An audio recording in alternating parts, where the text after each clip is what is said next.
What you are seeing right now is a historic, history-making moment at the 2026 Rome Open. There is a dark, brutal truth that very few sports analysts dare to talk about out loud. She added a massive amount of vicious topspin to her own shots to push her opponents back. She lowered her center of gravity to glide smoothly across the tricky clay surface instead of fighting it. She stopped trying to hit through the heavy dirt and started using the geometry of the court to create impossible angles. It was a total revelation. You could visibly see the utter confusion on the faces of her seasoned opponents. They were fully expecting to play the fragile, hesitant girl from last year. Instead, they were locked in a cage with a tactical monster who had completely solved the mathematical puzzle of clay court tennis. Watch the slow-motion replay of the exact moment she broke the will of a top 10 opponent during the third round. The rally was agonizingly long. It was a brutal physical chess match consisting of 20 heavy strokes. Her opponent hit a deep, punishing backhand that would have easily won the point a year ago. The crowd gasped and waited for the inevitable error. But the new version of her did something extraordinary. Look very closely at her face in this glorious moment of ultimate triumph. She dropped her racket head perfectly below the ball and ripped a wildly angled cross-court passing shot that violently clipped the outside edge of the absolute corner of the sideline. The opponent did not even bother to run for it. She just stood there staring at the mark in the red dust in total disbelief. That single shot shattered the illusion that she was an underdog. It was the exact moment the hunter became the hunted. Have you ever had a moment in your own life where you completely changed your approach to a massive problem and suddenly everything just clicked into place perfectly? Tell me about your own breakthrough moment down in the comments right now, because witnessing this kind of dramatic reinvention on a global stage is exactly why we watch sports in the first place. That tactical shift was the ultimate key. The heavy topspin pushed her rivals deep into the corners. You do not just see pure, unadulterated joy. You see pure, heavy relief. The aggressive return position completely robbed them of precious reaction time. The improved movement allowed her to dictate the relentless rhythm of the points. The media analysts who had loudly written her off were suddenly scrambling to explain this incredible sudden evolution. The commentators went from sounding highly skeptical to sounding genuinely terrified of her absolute power on the court. She was no longer just surviving on the tour. She was completely dominating the very surface that was supposed to destroy her career. She was answering every single critic with cold, hard, undeniable math on the scoreboard. Every victory was a loud statement to the universe that she belonged exactly where she was standing. The physical transformation was obvious, but the mental transformation was the real weapon. The fear of failure was completely gone. The heavy burden of national expectation had been completely transformed into high-octane rocket fuel. She played with a terrifying cold-blooded focus that left the entire stadium totally breathless. You see the deep, lingering shadows of sheer physical and mental exhaustion. How does a young woman carrying the losing streak was dead and buried deep beneath the Italian soil? The doubts were permanently silenced. The girl who was sinking just a few months prior had completely reinvented the laws of physics on the tennis court. And with just that one seemingly small adjustment to her core mechanics, she single-handedly kicked open the door to the toughest tournament of the spring. Arriving in Rome, nobody put her name on the list of serious contenders for the title. The media predictions completely ignored her presence. The sports betting markets gave her absolutely zero chance of making a deep run. But from the very first round all the way to the late stages of the tournament, Eala turned the legendary clay courts into her own personal stage. The destruction she unleashed on the professional draw was incredibly fast-paced and absolutely ruthless. She did not just win her early matches, she completely dismantled her highly ranked opponent's stroke by heavy stroke. First came the opening rounds where she easily swept aside experienced clay court specialists in dominant straight sets. Her footwork was light and completely effortless. Her shot selection was utterly flawless, suffocating hopes of over 100 million people claw her way back from the absolute depths of professional doubt to completely shake up the entire WTA Tour. Then came the brutal defining test against a heavily favored top 10 seeded player. This was the exact scenario where the old version of her would usually crumble under the intense blinding pressure. The world expected her to fold. Instead, she completely dominated the long, exhausting baseline rallies and secured the absolute biggest upset of the entire week. With that single, powerful victory, she violently broke the highest ranking ceiling any Philippine tennis player had ever reached in the long, storied history of the sport. The momentum was actively building like a massive, unstoppable freight train. She advanced deeper into a prestigious WTA 1000 event than anyone from her home country ever had before. Match after match, she continued to stack incredible jaw-dropping victories. But let me give you a very specific piece of data that the mainstream sports networks and the television pundits completely missed during their daily broadcasts. If you look closely at the raw tracking numbers from her matches in Rome compared to her matches, from the previous losing season, the secret is entirely hidden in the spin rate of the ball. To truly understand the massive, earth-shattering weight of this triumph in Rome, last year her average forehand rotated at roughly 2,000 revolutions per minute. At the Rome Open this year, that exact same shot was ripping aggressively through the air at well over 3,000 revolutions per minute. That is a massive 50% increase in pure destructive ball rotation. That huge jump in spin is the exact reason why her veteran opponents looked so slow and horribly clumsy when trying to return her deep shots. The ball was literally exploding off the red dirt and jumping violently out of their comfortable strike zones. This was definitely not a lucky winning streak. This was a highly calculated mathematical evolution of her entire physical game.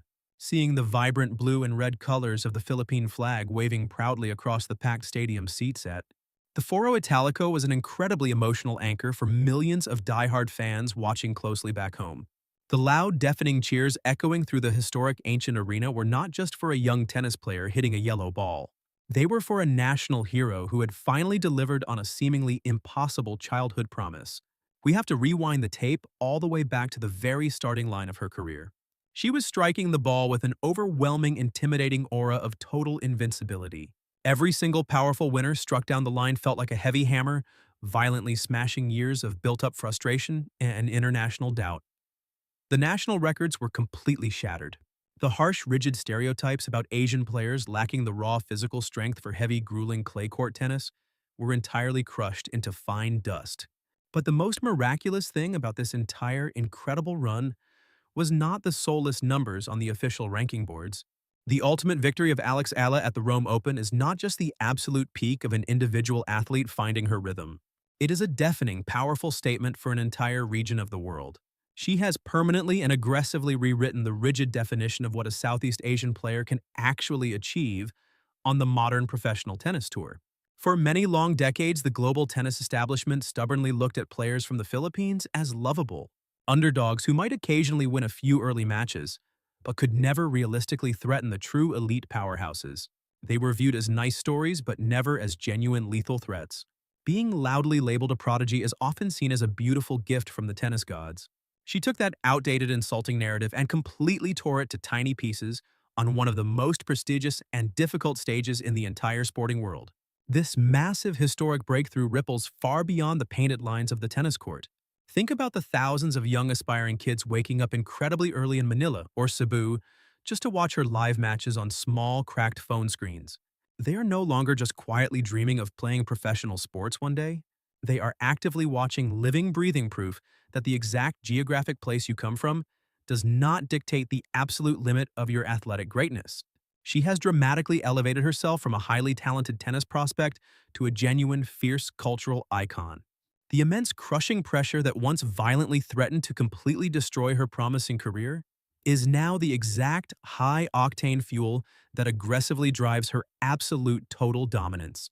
She fully learned how to harness the heavy emotional weight of an entire nation and brilliantly turn it into an impenetrable solid shield of absolute mental toughness.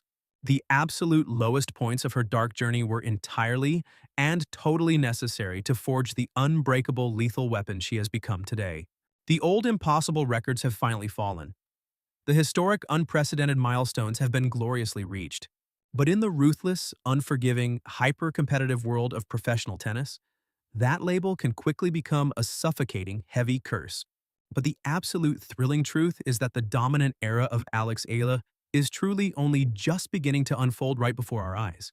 We are currently looking at a completely evolved, terrifying version of a player who has finally figured out exactly how to unlock her maximum physical potential on the absolute hardest surface in the world. The massive, lingering question now is no longer if she can merely survive the professional tour.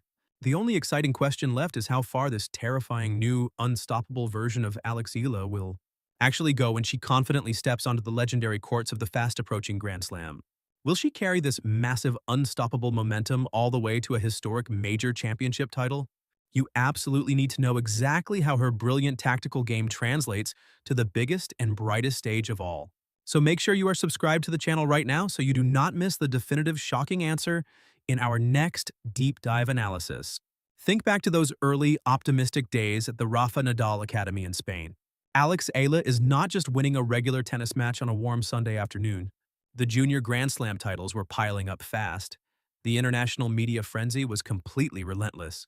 Everyone looked at this incredibly gifted young athlete from the Philippines and immediately unfairly demanded a future world number one. The daily expectations were not just high, they were completely astronomical. Every single topspin forehand she hit during a casual practice session was intensely scrutinized by thousands of eyes online. Every minor tournament she played was aggressively treated like a major national sporting event back home in Manila. Imagine waking up every single morning knowing that your entire country is watching your every single move on and off the tennis court. That is not just normal sports pressure. That is a massive, crushing mountain resting squarely on the fragile shoulders of a teenager who is just trying to figure out who she is as a human being. The actual transition from dominating the junior circuit to merely surviving the professional WTA tour is notoriously, famously brutal. It is a completely different universe with entirely different rules of physics and power. She is officially undeniably destroying every single Philippine tennis record that has ever existed in the entire history of the sport. You are no longer playing against other talented, nervous teenagers who choke under the bright stadium lights. You are stepping onto the court against fully grown women. You are directly facing battle-hardened veterans who have been violently fighting for their financial livelihoods and crucial ranking points for well over a decade. They do not care about your shiny junior trophies. They only care about breaking your spirit and taking your prize money. For a Southeast Asian athlete, the journey is exponentially more isolating and difficult. You are thousands of miles away from the warm comfort of your home and your culture. You are constantly navigating brutal time zone changes, strange foreign cities, and cold, painfully empty hotel rooms week after agonizing week. The physical loneliness is one thing, but the mental isolation is truly crushing. There are no loud, cheering crowds during those grueling 5-hour practice sessions in the middle of absolutely nowhere. There is only the dull, repetitive sound of the yellow ball hitting the synthetic strings of the racket. The roar of the packed crowd at the Foro Italico is absolutely deafening. There is only the echoing, terrifying voice inside your own head, quietly asking if you are actually good enough to belong among the elite. She did everything she was supposed to do according to the perfect, expensive development plan. She trained relentlessly under the hot Spanish sun until her hands bled. She followed the exact tactical blueprint laid out by her legendary world-class mentors. But at the elite, cutthroat level of professional women tennis, raw, natural talent, and an insane work ethic are sometimes simply not enough to survive the incoming storm. You eventually hit a massive wall. It is a terrifying wall of harsh reality that forces you to question everything you ever thought you knew about your own game and your own destiny. The transition into the professional ranks was supposed to be a seamless, beautiful coronation. The reality was rapidly turning into a waking nightmare. The painful losses started to pile up in the first rounds of obscure, poorly lit tournaments.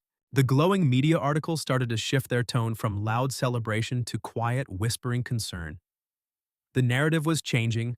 The golden child was struggling. The red clay dust is still actively settling on the court surface. We all know exactly what it feels like to carry incredibly heavy expectations from our families or our peers and feel like we are terrifyingly falling short of our own massive potential. If you have ever fought blindly through that specific kind of overwhelming, paralyzing pressure in your own life and refused to surrender to the harsh critics, you know exactly how lonely that dark path can be. So go ahead and subscribe to the channel right now to join a growing community of people who appreciate the raw, unfiltered truth behind these incredible human comebacks. Because the absolute truth is, the pressure was mounting, and she was about to face a terrifying career crisis that would push her to the absolute breaking point.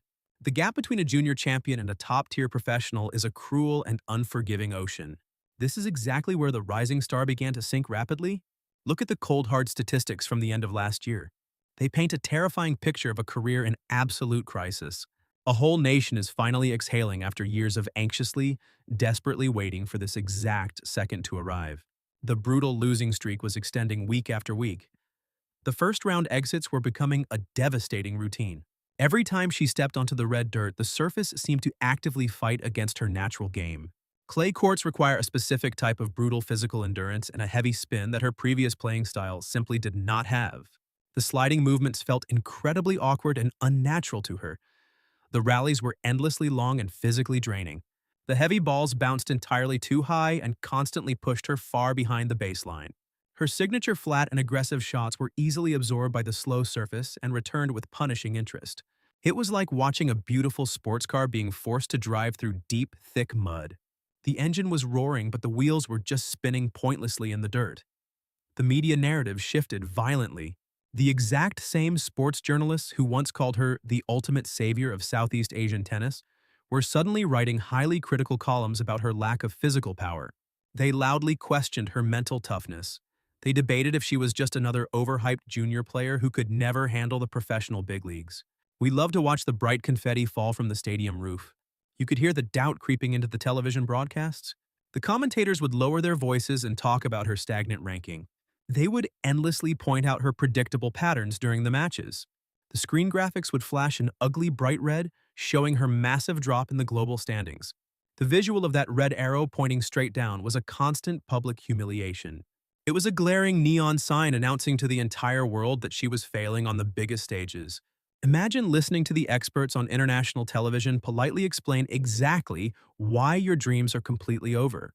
Imagine hearing the whispers in the locker room when you walk past the veteran players who have already dismissed you as a total threat. The physical toll was equally devastating. Small nagging injuries began to pile up and completely ruin her tournament schedules. A tweaked ankle here or a strained shoulder there kept interrupting any small momentum she managed to build. The medical timeouts were becoming far too frequent. We love to celebrate the polished silver trophies and the flawless, smiling victory speeches on television. The dark circles under her eyes in the post-match press conferences told a story of pure misery. She looked completely lost. She looked completely broken. This was the absolute darkest moment of her entire professional journey. The pressure cooker had finally exploded. The heavy burden of carrying the hopes of the Philippines had seemingly crushed her spirit. When you are trapped inside a losing streak that's severe, you cannot even remember what winning actually feels like. Every single opponent looks like an unbeatable giant. Every single unforced error feels like a massive, fatal failure. The anxiety builds up until you cannot even swing the racket freely anymore. The red clay felt like quicksand, pulling her further and further away from her ultimate goals. Backed into a corner and facing the terrifying prospect of being totally forgotten by the tennis world, she only had two distinct choices. She could quietly give up and accept the harsh verdict of the critics, or she could bet absolutely everything on the craziest tactical change imaginable. But before the entire tennis world had to rightfully bow down to her total dominance at this legendary tournament, everything truly turned around, not in a loud championship final, but in a quiet and highly calculated tactical moment. Pay very close attention to her court positioning when returning the serve during the early rounds in Italy. The old version of her would stand far back and defensively block the heavy spin. The results were predictably terrible. But right here in this specific split second, everything changed permanently. She did not retreat. She stepped aggressively inside the baseline and took the ball incredibly early on the rise. This was a massive tactical gamble. It requires insanely fast reflexes and total absolute confidence. If you misjudge the bounce by a fraction of a second, you completely frame the ball into the stands. But she did not miss. She completely neutralized the heavy topspin and redirected the pace straight down the line for a clean, stunning winner. This was not an accident. This was a completely rebuilt forehand mechanism. She had secretly spent the entire winter off-season completely tearing down her mechanics and rebuilding them from scratch.